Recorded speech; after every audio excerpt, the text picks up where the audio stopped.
C60 molecule. What is it? Why should we know about it? And we'll get into a little bit more, because apparently there are some out there that aren't as some products out there that aren't as legit. What can we look for, and why is C60 so important? Well, I'm grateful that I was taught by some of the originators who brought this to the fore, and we actually make it in a lab here in town. So what the molecule is obviously carbon, but it's 60 sides, so it looks like a 60-sided soccer ball.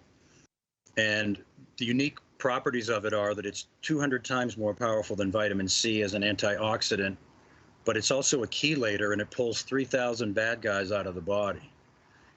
So, but it doesn't stay in the body, and it doesn't actually belong in the body. It's not natural, but it's not toxic either. It's kind of an interesting situation. It's kind of like there was actually a movie in the 70s where folks would take a journey into the body in their little spaceship. I'm trying to remember the name of it, but that's what I envision when I see the carbon nanobots going through the body and looking for a job to do, looking for a place to donate electrons where it's low, which is what vitamin C does as well. That's what antioxidants are. They're electron donors, right?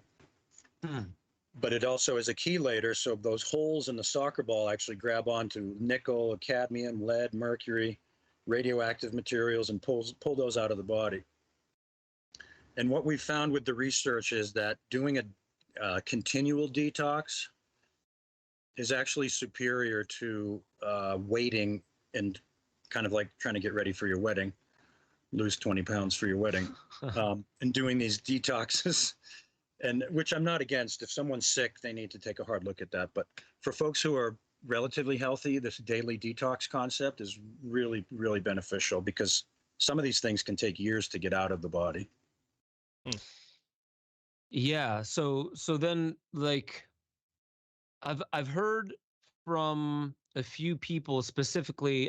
I'm forgetting exactly what it is, because it's like a buckyball almost, right? It is a buckyball. Okay, so I heard that it's also resistant, unlike most other molecules. It's resistant to high impact because of its structure. It can actually absorb impact rather than being so rigid that it breaks apart. Does that make any sense, or have you heard that?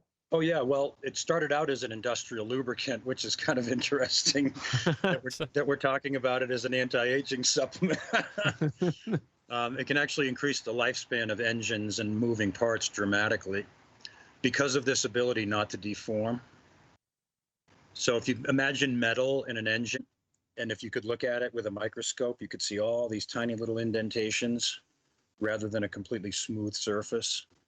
That's what causes wear. So the carbon actually fills in those potholes, so to speak, and creates a surface that's very, very smooth and microscopically consistent. Make sure y'all head over to benjosephstewart.com, become a member. You'll have access to the growing library of deeper dives where I talk about all the stuff that I really can't talk about on YouTube. Make sure you get involved in the Discord chat. That's where a lot of the conversation is happening, talking about new theories, being able to interweave into the greater conversation that is how we awaken infinity. That's our highest potential. And I just want to remind you, you are the most powerful technology ever known to creation. Wield it like an artist with a conscience.